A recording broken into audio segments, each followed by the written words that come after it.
칠지라도 은혜로 여기며 책망할지라도 머리에 기름같이 여겨서 내 머리가 이를 거절하지 아니할지라. 그들의 재난 중에도 내가 항상 기도하리로다. 아멘. 시편 141편 1절부터 5절까지 본문입니다. 내가 항상 기도하리로다. 내가 항상 기도하리로다 라고 하는 말씀 제목입니다. 시편 141편 주제를 살펴볼 때 기도로 잡을 수도 있습니다. 시편 기자는 오늘 본문에서 기도에 대해서 말씀하고 있기 때문입니다. 5절의 내용이 나와 있는데 5절 말씀을 보면 의인이 나를 칠지라도 은혜로 여기며 책망할지라도 머리에 기름같이 여겨서 내 머리가 이를 거절하지 아니할 것이라. 그들의 재난 중에도 내가 항상 기도하리로다. 이렇게 고백하고 있습니다. 자, 기도에 관한 내용을 살펴보고자 하는데요. 기도라는 것은 기독교에서만 강조하는 신앙행위가 아니죠. 다른 종교에서도 기도라는 이 명칭을 통해서 신앙을 강조하고 있기도 합니다. 자, 그러면 다른 종교에서 말하고 있는 기도와 기독교에서 말하고 있는 기도가 이름이 똑같기 때문에, 명칭이 똑같고 발음이 똑같기 때문에 그럼 같은 것인가? 아니겠죠. 모양은 비슷해 보이지만 본질적으로는 전혀 다른 내용을 다루고 있습니다. 먼저 다른 종교를 살펴볼까요? 다른 종교에서 말하고 있는 기도는 중심이 사람입니다. 그렇죠? 사람이 필요와 요청에 따라서 또는 그의 수고와 노력을 통해서 신으로부터 어떤 도움을 얻거나 가호를 받는 것. 자, 사람은 그대로 있고 신이 변하고 움직여서 사람을 돕는 것. 자, 이것을 다른 종교에서 말하는 기도의 내용으로 설명하고 있습니다. 그러나 기독교에서 말하고 있는 기도는 전혀 내용이 다르죠. 사람이 중심이 아니라 하나님이 중심이 되고 있습니다. 뜻이 하늘에서 이룬 것 같이 땅에 이루어지는 것처럼 하나님의 뜻이 사람에게 받아들여져서 이루어지는 것을 가리켜서 기도라고 말하고 있습니다. 따라서 하나님이 변화되는 것이 아니라 사람이 변화되는 것이죠. 사람의 성질이 변화되고 달라지는 것, 이것이 기도의 내용이 되고 있습니다. 오늘 본문에서 시편 기자는 나는 항상 기도하겠습니다 이렇게 다짐하고 있습니다. 내가 항상 기도하겠습니다. 그러면 기도라는 행위를 한다는 의도라기보다는 내가 항상 변화되겠습니다. 달라지겠습니다. 이런 말로 우리가 이 말씀을 이해할 수 있습니다. 본문에 따르면 의인이 나를 칠지라도 은혜로 여긴다. 누가 나를 친대요? 가만히 있겠습니까? 우리가 저항하거나 대응하거나 대적하죠. 그런데 그것이 의인의 내용으로 받아들여져서 그것을 은혜로 여기겠다, 받아들이겠다라는 거죠. 또 책망할지라도 좋은 가르침, 좋은 교훈, 좋은 말씀을 듣습니다. 더 나아가 권면을 듣습니다. 책망을 듣습니다. 그러면 어떡합니까? 우리가 잘 받아들입니까? 아니죠. 잘 못 받아들입니다. 반발합니다. 자기를 변호하기를 더 선호하고 더 나아가 나에 대해서 대적하는 것을 배워서 대적하거나 반항의 내용으로 나아가게 되는 것이죠. 그런데 책망한다고 하면 이거를 거절하지 않겠습니다. 이렇게 고백하고 있습니다. 즉 의인의 내용으로 나를 치면 받아들이고 또 내가 책망을 당하면 그대로 내가 받아들이겠습니다. 자, 이것을 가지켜서 내가 항상 기도하겠습니다 라는 말씀으로 설명하고 있습니다. 자, 여기서 말하는 재난이라는 것도 혼란이나 어려움을 가리키는 말이라기보다 사람이 변화되는 과정을 가리키는 말이 되겠죠. 세상에서 가장 어려운 것은 사람이 변화되는 게 가장 어렵습니다.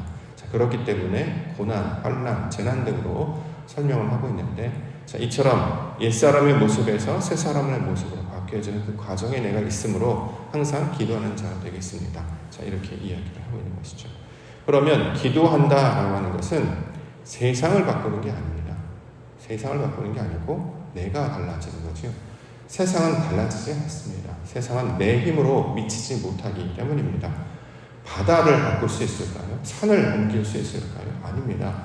바꾸지 못하고 우리가 바다와 같은 마음으로 바뀌어야 되는 것이고 산과 같은 마음으로 달라지게 되는 것이죠. 이처럼 자신의 변화와 확장이 기도의 본질적인 내용으로 우리가 설명하고 있습니다. 이를 예수님께서 기도라는 것을 가르치실 때 마지막에 먼저 그의 나라와 의를 구하라 이렇게 가르쳐 주시기도 하셨습니다. 자, 이 모습을 우리가 그대로 받아들여서 하나님의 나라와 뜻을 구하며 날마다 우리 생각과 우리 모든 것들을 새롭게 하며 변화되며 뜻이 하늘에서 이루어진 것처럼 내 안에 이루어지는 것들을 간구하며 소망하며 살아가시는 믿음의 성도님들과 우리가 되기를 소망합니다. 본문의 내용들 이어서 보겠습니다. 가장 먼저는 다윗의 시에 대해서 설명하고 있죠. 1절 다윗의 시 여호와여 내가 주를 불렀사오니 속히 내게 오시옵소서. 내가 주께 부르짖을 때에 내 음성에 귀를 기울이소서. 다윗의 시 제목이 붙어있기 때문에 이 제목은 해석한다 이렇게 말씀을 드렸습니다. 다윗의 시, 이 시를 지은 사람이 다윗, 물론 당연한 것이겠죠. 그런데 중요한 것은 다윗의 성질대로 바뀌어지는 내용을 다루고 있다라는 말로 우리가 이 내용을 받을 수 있을 것입니다. 자, 다비드라고 이제 보통 이해를 하는데 하늘의 열림이 나에 들어와서 내가 그대로 열리는 것, 이걸 다비드라고 이야기하고 성경에서는 하나님 마음에 맞는 자, 합한 자라는 내용으로 번역을 하고 있죠. 자, 사람의 생각을 주장하거나 거기에 머물러 있지 아니하고 하나님의 뜻에 따라서 마음을 맞추는 일. 그래서 다윗의 인생 중에서 가장 놀랍고도 신기한 일은 왕이 된 이후에 그가 나단 선지자의 책망을 받아들이는 장면입니다. 사무엘하 12장이 나오죠. 바세바를 범한 이후에 나단 선지자가 나와서 예를 들어서 자, 잘못한 사람이 있었습니다. 그가 바로 당신입니다. 라고 이야기를 했더니 왕으로서 최고의 권력과 힘을 가진 다윗은 나에게 어찌 그런 이야기를 하느냐 무엄하다 라고 나단 선지자에 반항하지 아니하고 바로 무릎을 꿇고 회개하는 모습을 보여주고 있죠.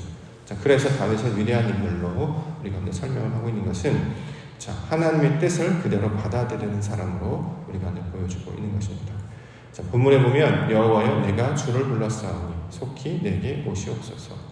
자, 하나님께서 내 안에 찾아오시는 일, 이게 이제 기도의 내용으로 설명하고 있죠. 하나님께서 내 안에 그 응답하시는 일, 그래서 하나님의 목소리에 내 것을 맞추어 나가는 일, 이것을 기도의 내용으로 설명하고 있는 것입니다. 우리가 하나님 마음에 맞추며 우리 생각과 감정과 의지를 맞추며 나아갑니다. 그럼 나중에 어떻게 변화되냐면 솔로몬으로 변화가 되죠.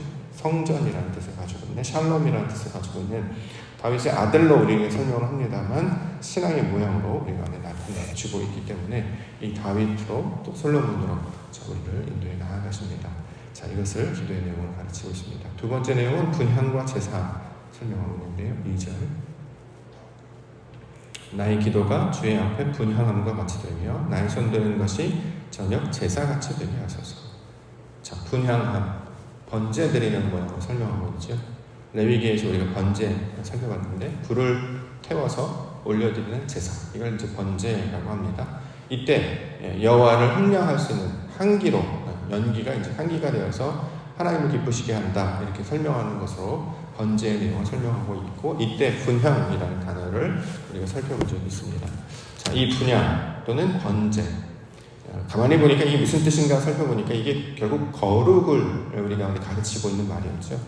거룩함이라고 하는 것이 무엇이냐, 내가 거룩하니 너희도 거룩하라 라고 하는 레위기의 주제를 우리 가운데 가르쳐 주셨는데, 거룩하게 된다는 게 무엇인가 보니까 내 것이 다 사라지고 하나님의 것만 위로 올라가는 것. 자, 마치 불을 태워서 연기로 올라갈 때 올라가는 것처럼 하나님의 불이, 하나님의 빛이 내 안에 이루어져서 그것들로 내 모든 것들을 태우고 내 육신적인 생각은 다 사라지고 내 기질들, 성질들은 다 사라지고 하나님이 기뻐하시는 모습들로만 올라가는 것. 자, 이것을 번제, 분향함 이런 말로 설명하는 것이죠.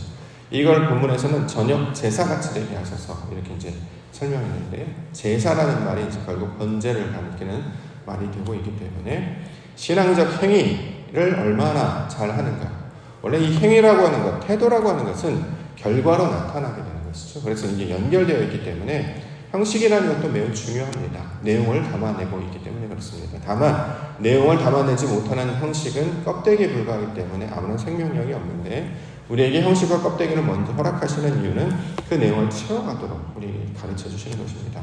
성도라는 이름 안에 거룩함을 채워놓고 또 직분이라는 이름 안에 그 내용들을 채워가는 것처럼 우리로 그 내용을 채워가는 것이죠. 근데 가장 먼저 채워가려면 내 것을 비워야 하나님의 것을 채워가기 때문에 이것을 분향 또는 제사 이름으로 설명하고 있습니다. 저녁 제사라고 이제 이야기했는데, 저녁이라는 말이 만들어지다라는 뜻을 가지고 있죠.